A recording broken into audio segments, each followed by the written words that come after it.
Hey guys, it's Saria! Welcome back to my channel. Today I have a very special guest with me displaying our Monsters Inc. themed Mickey ears. Hi. Are you ready? Come on.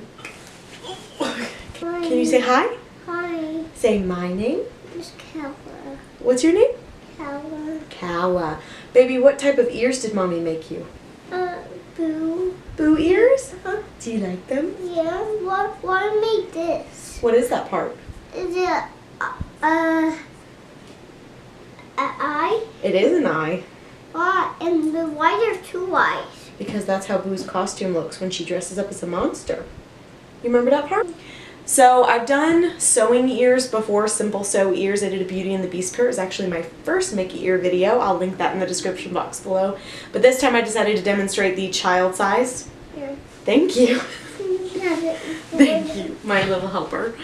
So this time I decided to make the child size version. I did design the child size template myself, and it's really well sized, at least for my daughter it is. These are really easy to make. They're so cute, and they're really comfortable on this headband. My daughter's been wearing them for a while now. So if you haven't already, please subscribe. I make videos like this every Tuesday and Thursday. And without further ado, let's get into the tutorial. So for this project, you will need 4 black pipe cleaners, 3 pieces of craft foam, 1 black and 2 purple, 2 pairs of scissors, 1 for the foam and 1 for your fabric. You'll also need my child ear template, which I'll have linked below in the description box. You will need all 3 of the templates, a 1/2-inch headband that fits your child, and some trim.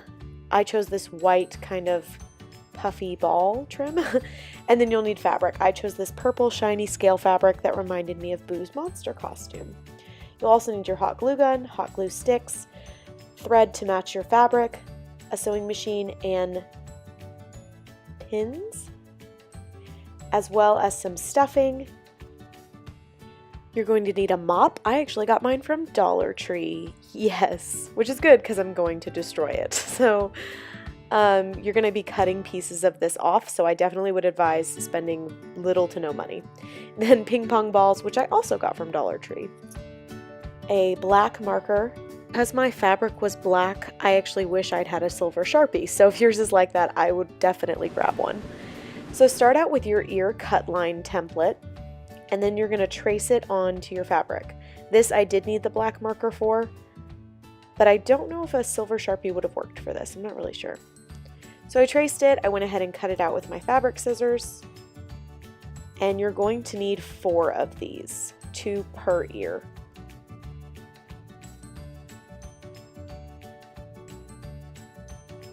So go ahead and cut out your next one, and then you're going to take these 2 pieces and put them right sides together, meaning the pretty sides together.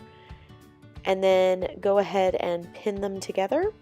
You can pin them first, or you can do the next marking first. It's just whichever one you want to do. I like to pin first so that the fabric doesn't shift. And then once you have it all pinned, you're going to go in with your ear sew line template. So this is the second biggest one. And you're going to press it down to the fabric, and then you need to trace it onto the fabric. This is the part that I wish I had a silver Sharpie for, because this was the best marking I could get to show up on the ear, and it was so hard to see.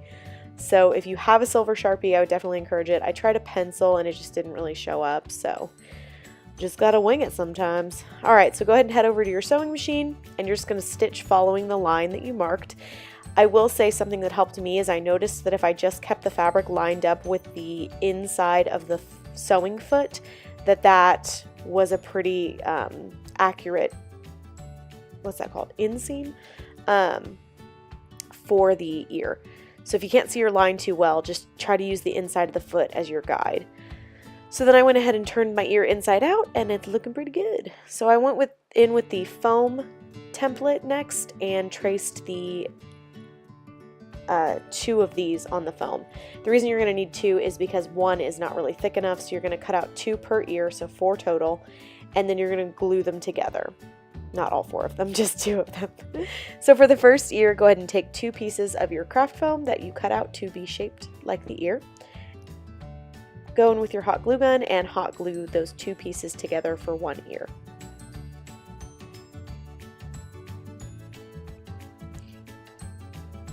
and just press it out to make sure it's really good attached. I'm so good at English. Go ahead and do the same thing with the second set of foam ears.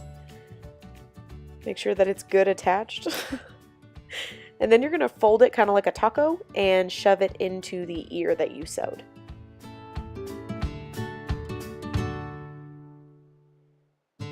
And now you're going to take your stuffing, and I like to pull my stuffing a little bit to make sure it's not all crumpled up in one spot. And then just go ahead and fill the ear to the fullness that you like. I like to make my daughter's ears really fluffy. I think they look super cute on her that way. But obviously if you want your ear to be flatter, you don't have to do this step. So once you have the ear all stuffed, you're just going to go in and put a line of hot glue and press down your fabric to close the ear up. And then do the same thing on the other side of the fabric.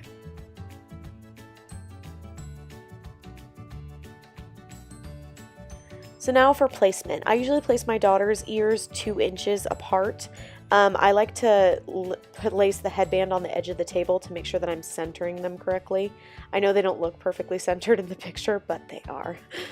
Alright, so then do a line of hot glue on the ear. I did a little too much on this first ear and it kind of oozed out, but it's okay because we're going to hide that later. But I like to make sure they're really well attached, so sometimes I get a little hot glue happy. And then go in and do the same thing with the second ear. I did go in and mark with a marker where the ears were being placed so that I didn't have to recheck between gluing them on, if that makes sense. Okay, so now I'm going in with my trim and I'm doing a thin line of glue and then pressing down my trim along the ear as I go. So I'm not exactly following my seam here because when I stuffed it, I kind of made the ear a little uneven, so I'm focusing on making the ear have that really nice rounded shape. And then go ahead and add the trim to the second ear. And I'm just fluffing mine up a little bit, spreading the stuffing around. So now go in with your black foam and your ping pong ball. Hold your ping pong ball down and you're going to kind of trace around the ping pong ball. So you don't want to like exactly trace it, you want it to be larger because you're going to kind of create a cone that holds the ping pong ball, if that makes sense. So now that I've cut this out, I'm going to cut a line down the center and then I'm going to form a cone shape like this that can hold the ball. But before I glue it together, I'm going to take 2 pipe cleaners and I'm going to twist them around each other. And then I'm going to fold it in half and twist it again. This just makes the eye really secure and you're able to bend the eye in different directions this way. So once you get down to the bottom, you've got this little loop. I leave a tiny little loop because then I can fold it and it's a nice gluing surface. So put a dot of hot glue in the center of your little circle and then place the pipe cleaner end on that dot. And then you're going to form the cone kind of around the pipe cleaners. Place some hot glue and close up your cone. It's going to look kind of messy, but the ping pong ball is going to cover it up, so that's okay. So now take your ping pong ball, add some hot glue, and then you're going to press the ping pong ball down into the craft foam, into that little cone you made. And then I'm adding a little hot glue on the outside of the cone just to make sure that it was all nice and closed up. And now you have your eyeball. So now I'm going in with a black marker and just making the pupil on the eyeball.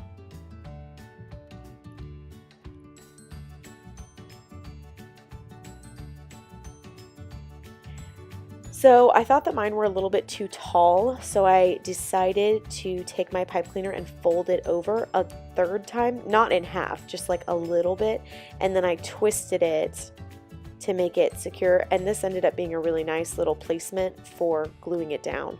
So take your eye and apply, I would say 2 pumps of hot glue to the bottom. This first one I did like 5. And then I like severely burned my finger. So yay! Be really, really careful. Don't burn yourself like I did.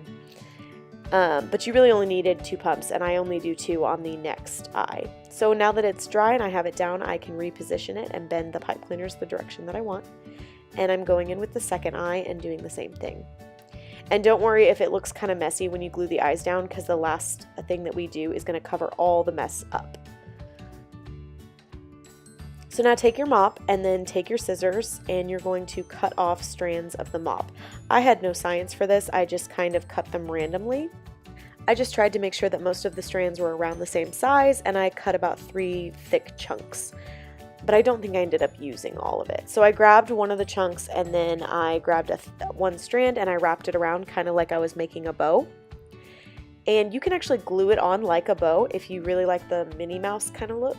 But I really wanted it to just resemble Boo's monster costume, so you're going to make it hide all the imperfections basically. So after you've got that strand around it, just tie it twice. So I wrapped it around twice, and then I went ahead and tied it, and then I double knotted it. And then I went in and I trimmed off the little pieces that would stick out weird if I hadn't. And then I went in with my hot glue gun and added a couple pumps of hot glue, and then went in and pressed it down to the center of the headband. So after you've got this glued down, you're just going to go in and move the strands of the mop around to hide kind of the back and the front, wherever you need to conceal things. You also just want to make it look more like the costume, and hers goes kind of all the way around. So I put some on the back and some on the front, and I tried to make the eyes look like they were coming up out of it. If you wanted to, you could go down and glue some of these strands down into position, but I just didn't feel a need to. And also, if you wanted to, you could add some more pieces to the front, but I liked how it looked like this, so I decided not to do that. This is the final product on the Boo-inspired Mickey ears. I hope you guys liked this tutorial. If you haven't already, please subscribe. I make videos like this every Tuesday and Thursday, and every Thursday is Mickey Ear Day. I'll see you guys in my next video. Bye! What? Who's have blue and purple? Who has blue and purple? Mm-hmm. Sully? What's Sully? What does he do? Uh-huh. What does he say? Why? And what Mike do? What does Mike do? Like this. Like this? Do it. Like this.